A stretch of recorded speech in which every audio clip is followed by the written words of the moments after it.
अक्षय तृतीयेनिमित्त सोनं खरेदी करण्यासाठी जळगावच्या सुवर्णनगरीत ग्राहकांनी गर्दी केली। जळगावच्या सराफा बाजारात सोन्याचे भाव जीएसटीसह 98,600 रुपयांवर पोहोचले। जळगावच्या चोपडा शहरामध्ये अक्षय तृतीयेनिमित्त घागर घेण्यासाठी नागरिकांनी गर्दी केली। अक्षय तृतीयेनिमित्त खानदेशात घरोघरी घागरीची पूजा करण्याची परंपरा आहे। 3.5 मुहूर्तांपैकी एक असणारा मुहूर्त म्हणजे अक्षय तृतीया हा दिवस शुभ मानला जातो। या दिवशी घरोघरी फुलांची सजावट केली जाते। याच अनुषंगाने दादर मार्केटमध्ये फूल खरेदी करण्यासाठी ग्राहकांनी मोठी गर्दी केली।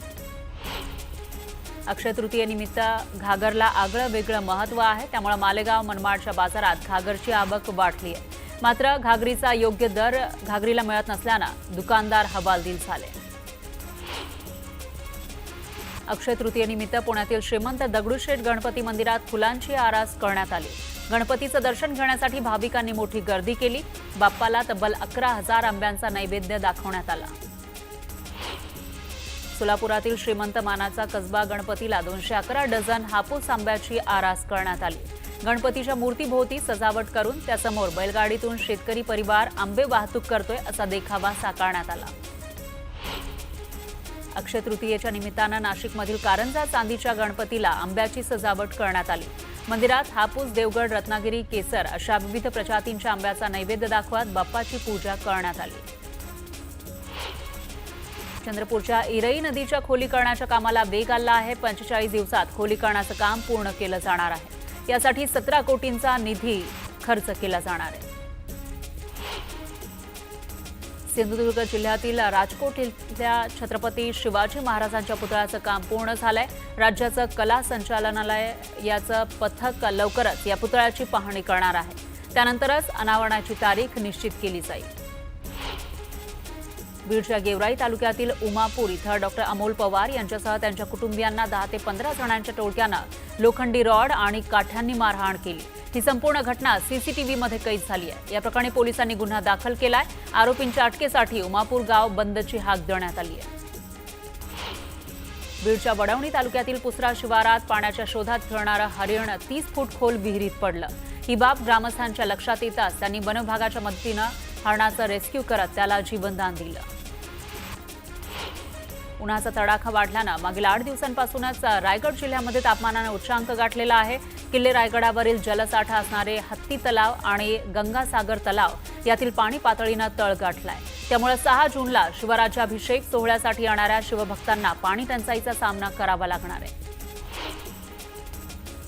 सांगली कृषी उत्पन्न बाजार समितीच्या आवारात अक्षय तृतीयेच्या मुहूर्तावर हळदीचे सौदे पार पडले। हळदीला 14,500 ते 16,000 रुपयांचा दर मिळाला। अक्षय तृतीयेच्या मुहूर्तावर रत्नागिरीच्या स्थानिक बाजारपेठेत आंब्याची आवक वाढली आहे। मात्र हापूस आंबा खरेदीला ग्राहकांनी अल्प प्रतिसाद दिला, त्यामुळे आंब्याची उलाढाल कमी झाली। कांद्याच्या भावात होत असलेल्या घसरणीला ब्रेक लागावा यासाठी केंद्र सरकारने निर्यात मूल्य रद्द करण्यासोबत भाव स्थिरीकरण निधी योजनेअंतर्गत नाफेड मार्फत कांदा खरेदीची घोषणा केली। पण 15 दिवसानंतरही कांद्याच्या दरातील घसरण सुरूच आहे। सध्या कांद्याला प्रति क्विंटल सरासरी 900 ते 1100 रुपये इतकाच भाव मिळतोय, त्यामुळे शेतकऱ्यांनी संताप व्यक्त केलाय। गोंदियातील नवेगाव नागझिरा व्याघ्र प्रकल्पात 36,000 पर्यटकांनी जंगल सफारी केली। वाघाचं दर्शन होत असल्यानं पर्यटकांची पावलं नागझिरा व्याघ्र प्रकल्पाकडे वळली आहेत। त्यामुळे मार्च 2024 ते एप्रिल 2025 पर्यंत 94,60,000चा महसूल वन विभागाकडे जमा झालाय। जुन्नर तालुक्याच्या पश्चिम पट्ट्यातील शेतकऱ्यांनी पाणी टंचाईवर मात करत आपल्या शेतामध्ये जांभळ्या रंगाच्या शेवंतीच्या फुलांचं उत्पादन घेऊन चांगला नफा कमावलाय। जांभळ्या रंगाच्या शेवंतीच्या फुलांना तिप्पट ते चौपट बाजारभाव मिळाल्यानं शेतकरी सुखावले। बीडच्या साक्षाळ पिंपरी इथल्या शेतकऱ्यांच्या विहिरीतील पाणी चोरीला गेलं। एकीकडे भीषण पाणी टंचाई असतानाच दुसरीकडे तब्बल 6 टँकर पाणी चोरीला गेलंय, त्यामुळे शेतकऱ्याला अश्रू अनावर झाले। महाबळेश्वरमध्ये 2 मे पासून सुरू होणाऱ्या महापर्यटन उत्सवाची तयारी पूर्ण झाली आहे। पर्यटकांसाठी टेंट सिटी, हेलिकॉप्टर, त्याचबरोबर हेलिकॉप्टर राईड, सायक्लोथॉनसह अनेक उपक्रमांची इथं परवानगी असेल। यावेळी साताऱ्याच्या जिल्हाधिकाऱ्यांनी तयारीची पाहणी केली। जळगावकरांना कृषी आणि खानदेशी संस्कृतीची ओळख गाण्यातून करून देण्याचा प्रयत्न यंदा करण्यात आलाय। जळगावात परिवर्तन आयोजित केलेल्या आखाजी पहाट कार्यक्रमात नागरिकांनी मोठ्या प्रमाणामध्ये गर्दी केली। अमरावतीच्या यावली शहीदमध्ये राष्ट्रसंत तुकडोजी महाराजांचा जन्मोत्सव सोहळा पार पडला। सोहळ्याला खासदार बळवंत वानखेडे, आमदार राजेश वानखेडे यांनी उपस्थिती लावली। येवला शहराचे संस्थापक राजे रघुजी बाबा यांच्या 357व्या संजीवन समाधी सोहळ्यानिमित्त यात्रा उत्सवाला सुरुवात झाली। यानिमित्त शहरातून भव्य कावड मिरवणूक काढण्यात आली। माढ्याच्या भोसरीमध्ये वादळी वाऱ्यासह जोरदार पावसाने हजेरी लावली। पावसादरम्यान नारळाच्या झाडावर वीज कोसळून झाड जळून खाक झालं। अक्कलकोट तालुक्यातील नागणसूरमध्ये भव्य बैलगाडा शर्यत पार पडली। शेतकरी क्रांती सेनेकडून या शर्यतीचं आयोजन केलं होतं। विजेत्या बैलजोडीला मानधन आणि स्मृतिचिन्ह देऊन सन्मानित करण्यात आलं। आंबेगाव तालुक्यातील निरगुडसरमध्ये गोठ्यातील वासरावर बिबट्यानं हल्ला केला। या हल्ल्यात वासराचा जागीच मृत्यू झाला।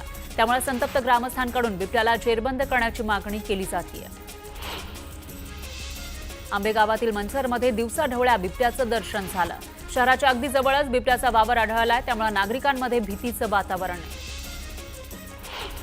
रत्नागिरीमध्ये सरस्वती बोटीतून 16 जण मौजमजा करण्यासाठी गेले होते। त्यावेळेला बोटीत बिघाड झाला आणि बोट पलटी झाली।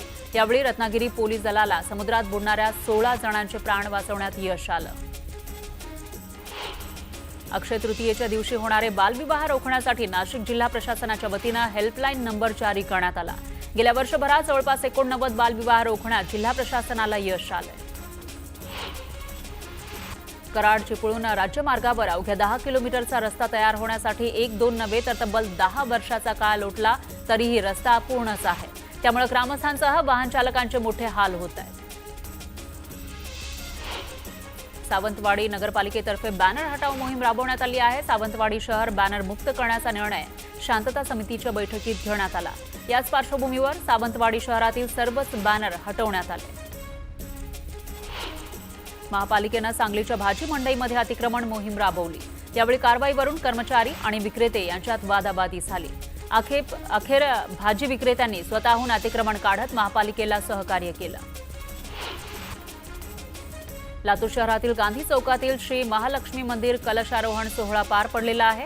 या सोहळ्यासाठी काशीपीठाचे जगद्गुरू डॉक्टर चंद्रशेखर शिवाचार्य महास्वामी आणि श्री शैलम पीठाचे जगद्गुरू यांनी हजेरी लावली। रत्नागिरी जिल्ह्यातील दापोली शहराला पाणी पुरवठा करणाऱ्या नारगोली धरणाला गळती लागली, त्यामुळे पाणी साठवणूक क्षमता कमी झाली आहे। 25 लाख रुपये खर्च करून बांधलेला कोल्हापुरी बांधाराही पहिल्याच वर्षी वाहून गेलाय। त्यामुळे शहराला 4 ते 6 दिवसाआड पाणी पुरवठा केला जातोय। कोल्हापूरचा ऐतिहासिक रंकाळा तलाव आटायला सुरुवात झाली आहे। तलावाचं पाणी कमी झाल्यानं मंदिर खुलं झालंय। त्यामुळे नेहमी पाण्यात असलेलं मंदिर पाहण्यासाठी लोक गर्दी करतात।